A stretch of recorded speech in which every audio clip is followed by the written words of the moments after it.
is Peregrine's Home for Peculiar Children, Chapter 9. If you want to listen to the other chapters, the playlist is in the box below. Chapter 9. He could see the monsters. The moment she said it, all the horrors I thought I'd put behind me came flooding back. They were real. They were real, and they'd killed my grandfather. I can see them too, I told her, whispering it like a secret shame. Her eyes welled, and she embraced me. I knew there was something peculiar about you, she said, and I mean that as the highest compliment. I'd always known I was strange. I never dreamed I was peculiar, but if I could see things almost no one else could, it explained why Ricky hadn't seen anything in the woods that night my grandfather was killed. It explained why everyone thought I was crazy. I wasn't crazy or seeing things or having a stress reaction. The panicky twist in my gut whenever they were close, that and the awful sight of them, that was my gift. And you can't see them at all? I asked her. Only their shadows, which is why they hunt mainly at night. What's stopping them from coming after you right now? I asked, then corrected myself. All of us, I mean. She turned serious. They don't know where to find us. That, and they can't enter loops, so we're safe on the island, but we can't leave. But Victor did. She nodded sadly. He said he was going mad here, said he couldn't stand it any longer. Poor Bronwyn. My Abe left too, but at least he wasn't murdered by hollows. I forced myself to look at her. I'm really sorry to have to tell you this. What? Oh no. They convinced me it was wild animals, but if what you're saying is true, my grandfather was murdered by them too. The first and only time I saw one was the night he died. I knew they'd get him eventually, she whispered. He promised me he'd be safe in America, that he could protect himself, but we're never safe, none of us, not really. We sat talking on the wrecked ship until the moon got low and the water lapped at our throats, and Emma began to shiver. Then we linked hands and waded back to the canoe. Paddling toward the beach, we heard voices calling our names, and then we came around a rock and saw Hugh and Fiona waving at us on the shore. Even from a distance, it was clear something was wrong. We tied the canoe and ran to meet them. Hugh was out of breath, bees darting around him in a state of agitation. Something's happened, you have to come back with us. There was no time to argue. Emma pulled her clothes over her swimsuit, and I tripped into my pants, all gritty with sand. Hugh regarded me uncertainly. Not him, though, he said. This is serious. No, Hugh, Emma said. The bird was right. He's one of us. He gaped at her, then at me. You told him? I had to. He'd practically worked it out for himself anyway.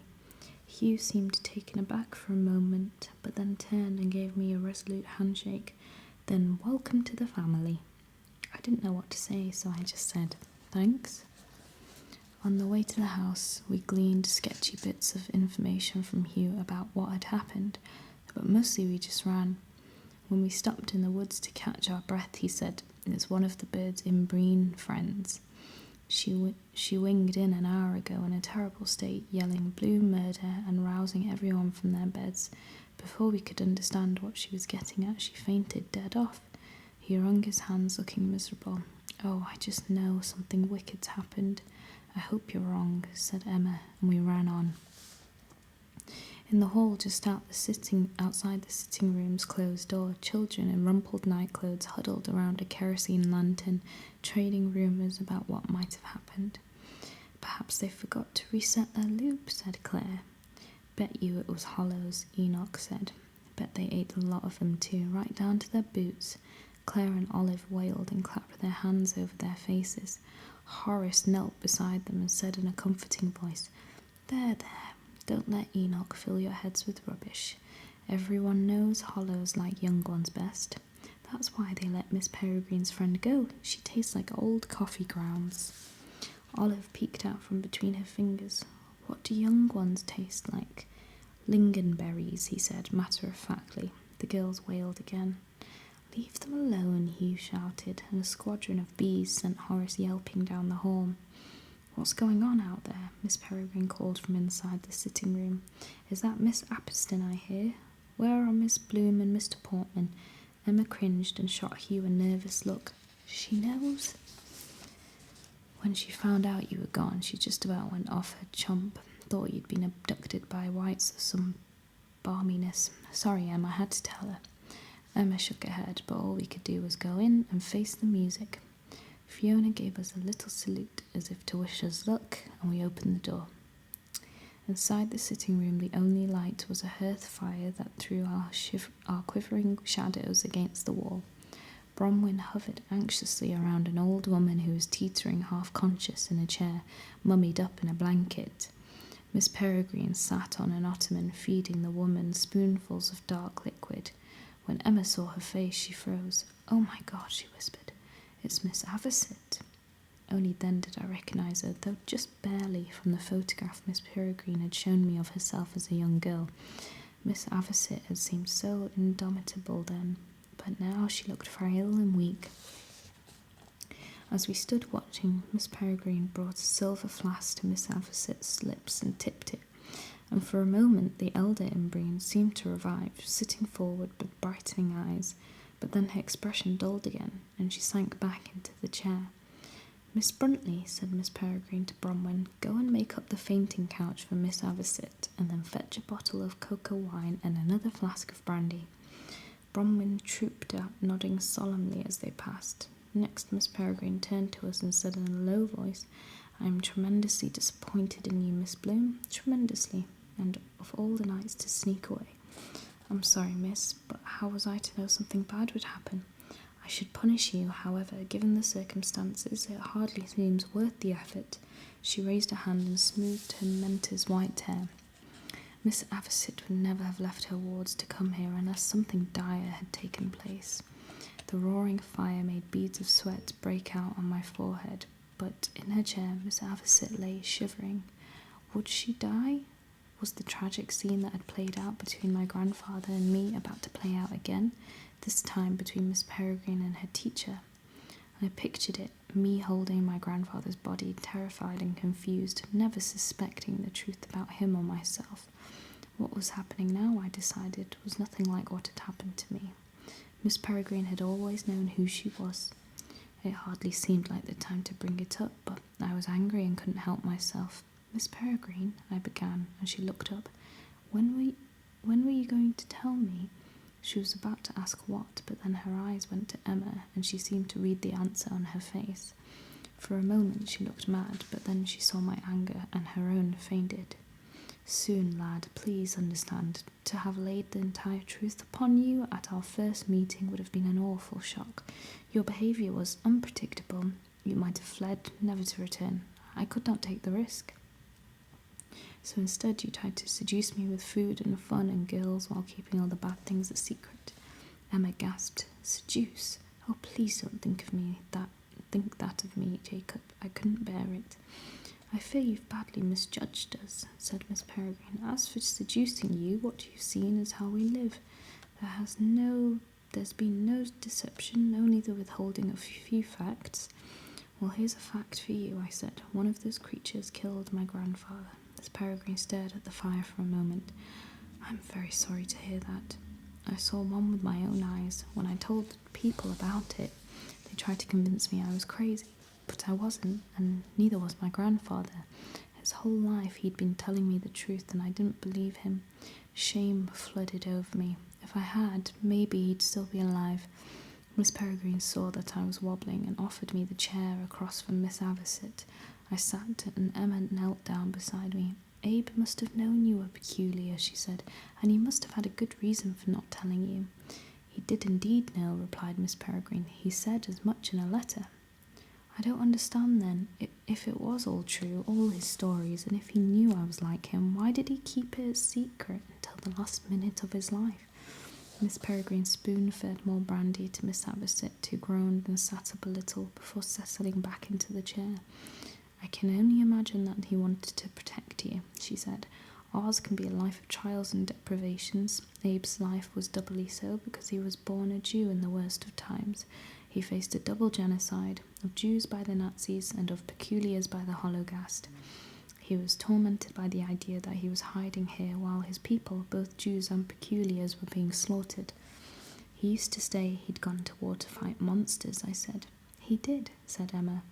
The war ended, the Nazis ruled, but the Holocaust emerged stronger than ever, Miss Peregrine continued. So like many peculiars, we remained in hiding. But your grandfather returned a changed man. He became a warrior, and he was determined to build a life for himself outside the loop. He refused to hide. I begged him not to go to America, Emma said. We all did. Why did he choose America? I asked. It had few Holocaust at the time, Miss Peregrine replied.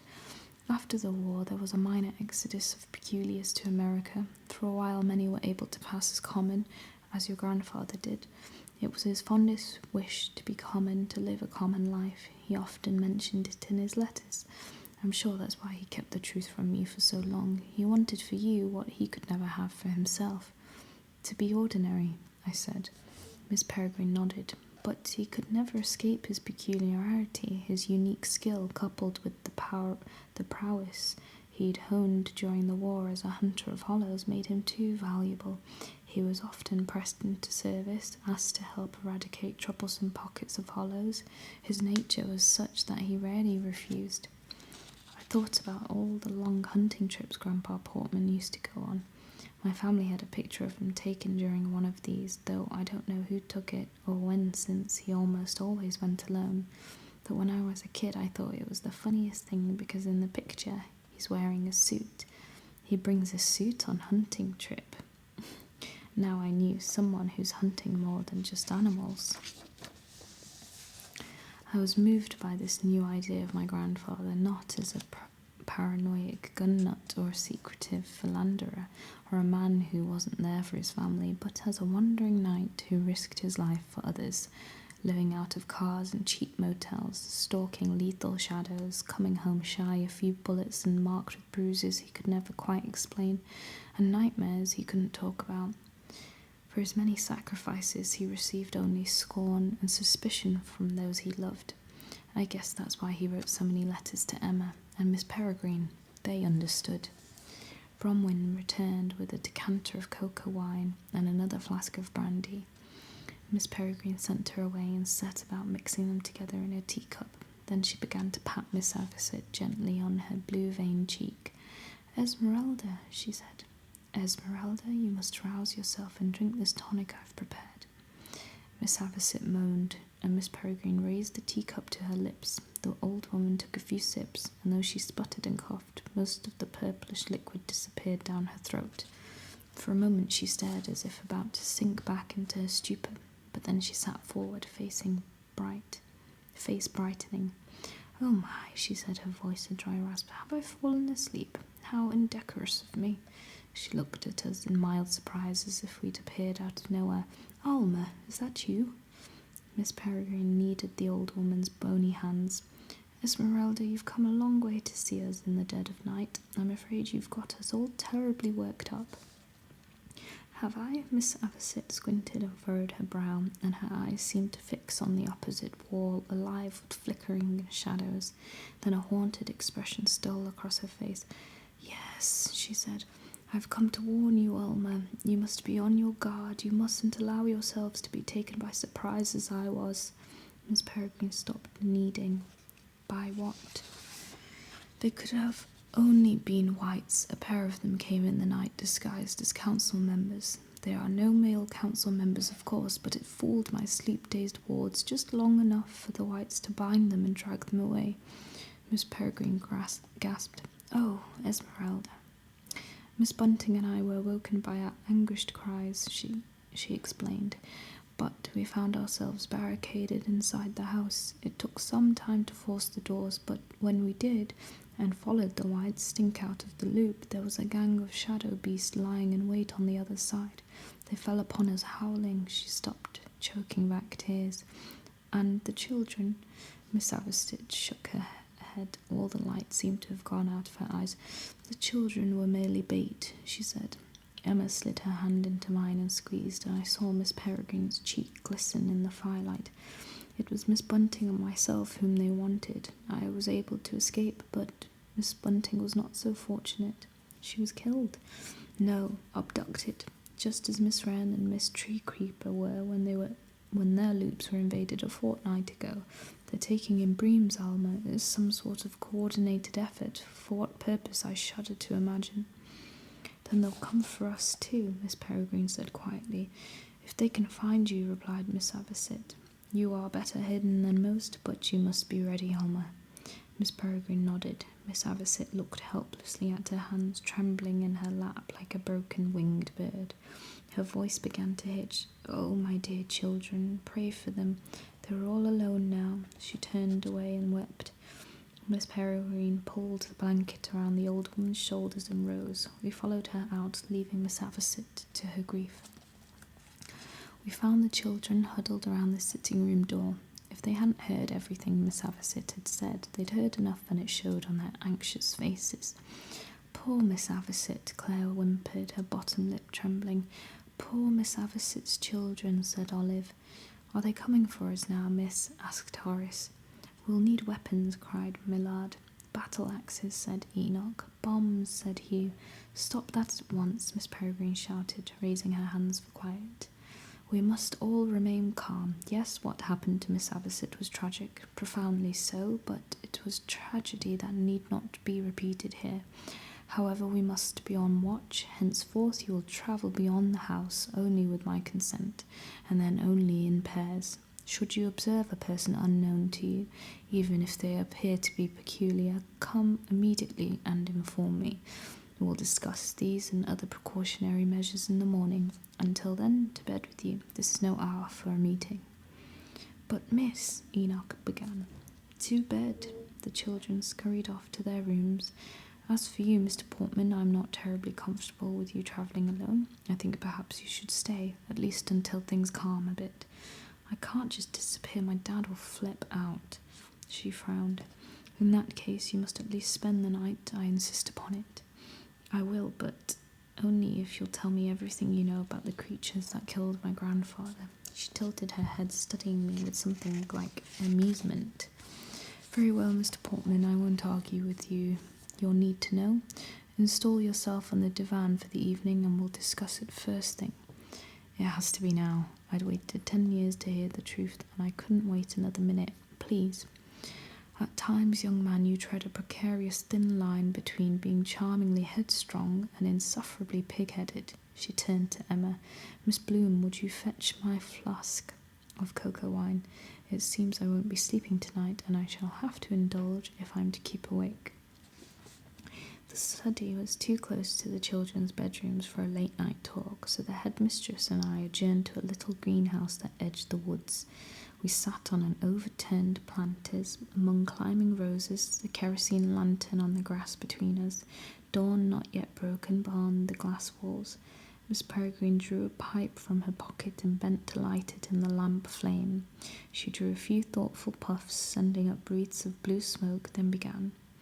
In ancient times, people mistook us for gods, she said, but we peculiars are no less mortal than common folk. Time loops merely delay the inevitable, and the price we pay for using them is hefty, an irreversible divorce from the ongoing present. As you know, long-term loop dwellers can but dip their toes into the present lest they wither and die. This has been the arrangement since time immemorial. She took another puff, then continued. Some years ago, around the turn of the last century, a splinter faction emerged among our people. A coterie of disaffected peculiars with dangerous ideas. They believed they had discovered a method by which the function of time loops could be perverted to confer upon the user a kind of immortality. Not merely the suspension of aging, but the reversal of it. They spoke of eternal use enjoyed outside the confines of loops, of jumping back and forth from future to past with impunity, suffering none of the ill effects that have always prevented such recklessness. In other words, of mastering time without being mastered by death. The whole notion was mad, absolute bankum, a refutation of the empirical laws that govern everything. In other words, mastering time without being mastered by death. In any case, my two brothers, technically brilliant but rather lacking in sense, were taken with the idea. They even had the audacity to request my assistance in making it a reality. "You're talking about making yourselves into gods," I said. "It can't be done. And even if it can, it shouldn't." But they would not be deterred. Having grown up among Miss Avocet's Imbrians in training, they knew more about our unique art than most peculiar males, just enough, I'm afraid, to be dangerous.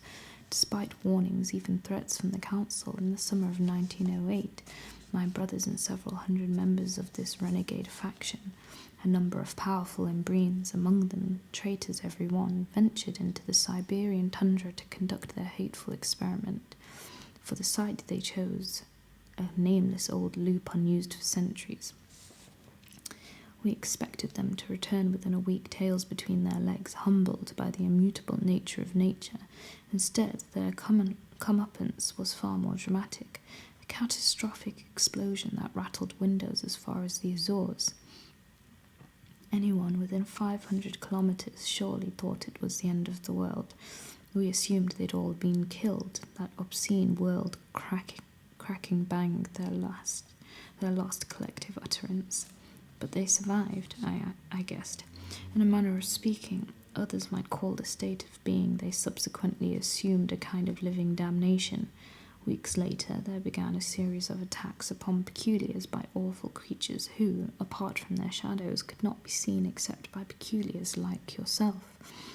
Our very first clashes were with the Holocaust.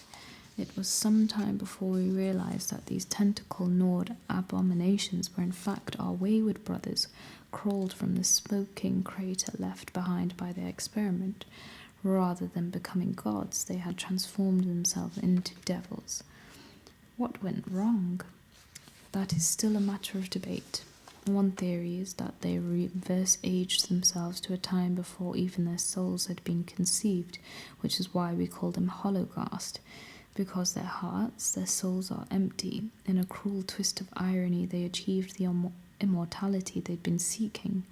It's believed that the Hollows can live thousands of years, but it is a life of constant physical torment, of humiliating debasement, feeding on stray animals, living in isolation, and of insatiable hunger for the flesh of their former kin. Because our blood is their only hope for salvation, if a Hollow gorges itself on enough peculiars, it becomes a white. That word again, I said. Well, when we first met Emma, she accused me of being one. I might have thought the same thing if I hadn't observed you beforehand. What are they? If being a Hollow is a living hell, and it is most certainly, then being a white is akin to purgatory. Whites are almost common. They have no peculiar abilities, but because they can pass for human, they live in servitude in their Hollow brethren, acting as scouts and spies and procurers of flesh. It is a hierarchy of the damned that aims someday to turn all Hollows into whites and all peculiars into corpses. What's stopping them? I said. If they used to be peculiar, don't they know all your hiding places? Fortunately, they don't appear to retain any memory of their former lives, and though whites aren't as strong or as frightening as Hollows, they're often just as dangerous. Unlike Hollows, they're ruled by more than instinct and are often able to blend into the general population. It can be difficult to distinguish them from common folk, though there are certain indicators.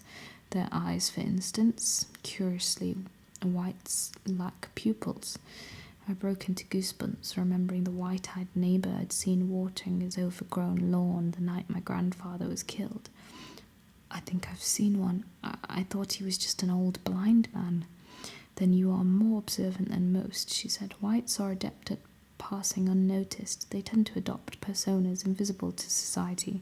The grey-suited man on the train, the indigent begging for spare coins, just faces in the crowd, though some have been known to risk exposure by placing themselves in more prominent positions, physicians, politicians, clergymen, in order to interact with a greater number of people, or to have some measure of power over them, so that they can more easily discover peculiars who might be hiding among common folk, as Abe was.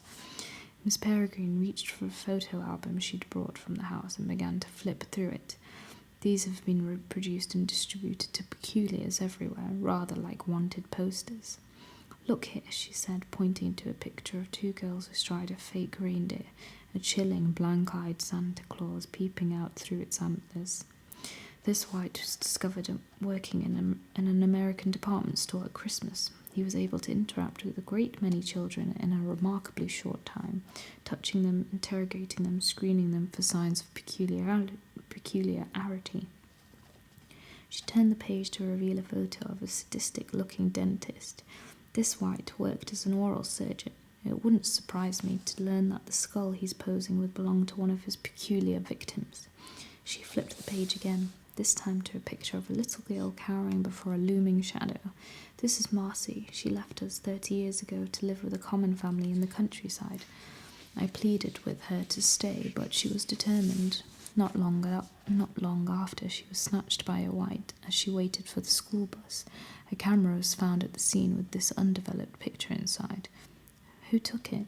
The White himself. They are fond of dramatic gestures and invariably leave behind some taunting memento.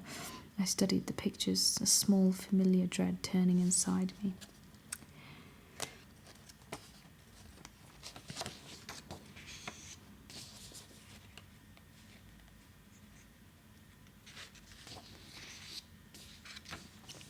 When I couldn't bear to look at the pictures anymore, I shut the album.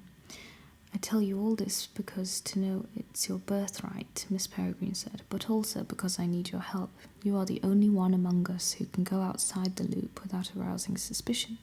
So long as you're with us and you insist upon travelling back and forth, I need you to watch for new arrivals to the island and report them to me. There was one just the other day, I said, thinking of the birder who had upset my dad. Did you see his eyes? She asked. Not really. It was dark, and he was wearing a big hat that hid part of his face. Miss Peregrine chewed her knuckle, her brow furrowing. Why? Do you think he could be one of them? It's impossible to be certain without seeing the eyes, she said, but the possibility that you were followed to the island concerns me very much. What do you mean by a White? Perhaps the very one you described seeing on the night of your grandfather's death. It would explain why they chose to spare your life so that you could lead them to an even richer prize, this place. But how could they have known I was peculiar? I didn't even know. If they knew about your grandfather, you can be certain they knew about you as well. I thought about all the chances they must have had to kill me, all the times I'd felt them nearby in the weeks after my Grandpa Portman's death. Had they been watching me, waiting for me to do exactly what I did and come here? Feeling overwhelmed, I put my head down on my knees. I don't suppose you could let me have a sip of that wine, I said. Absolutely not. All of a sudden, I felt my chest clench up. Will I ever be safe anywhere? I asked her. Miss Peregrine touched my shoulder. You're safe here, she said, and you may live with us as long as you like.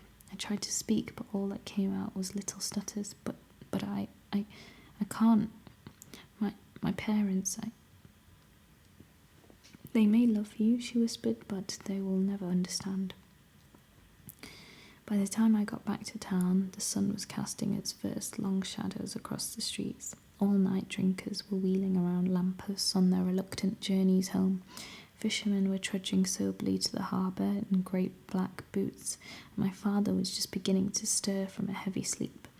As he rolled out of his bed, I was crawling into mine, pulling the covers over my sandy clothes only seconds before he opened the door to check on me. Feeling okay? I groaned and rolled away from him, and he went out. Late that afternoon I woke to find a sympathetic note and a packet of flu pills on the common room table. I smiled and felt briefly guilty for lying to him. Then I began to worry about him, out there wandering across the headlands with his binoculars and little book, possibly in the company of a sheep-murdering madman.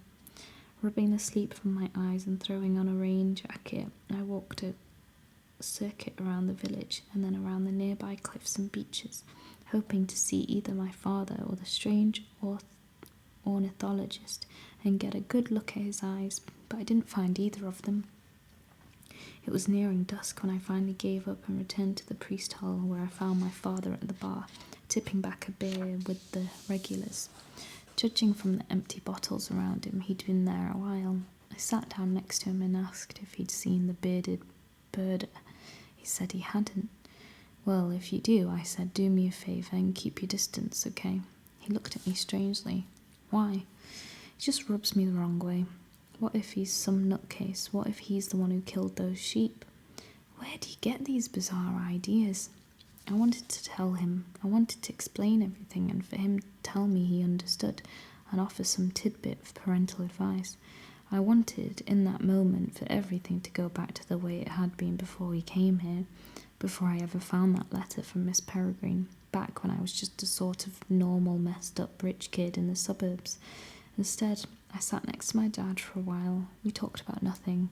I tried to remember what my life had been like in that unfathomably distant era that was 4 weeks ago, or imagine what it might be like 4 weeks from now, but I couldn't. Eventually we ran out of nothing to talk about, and I excused myself and went upstairs to be alone.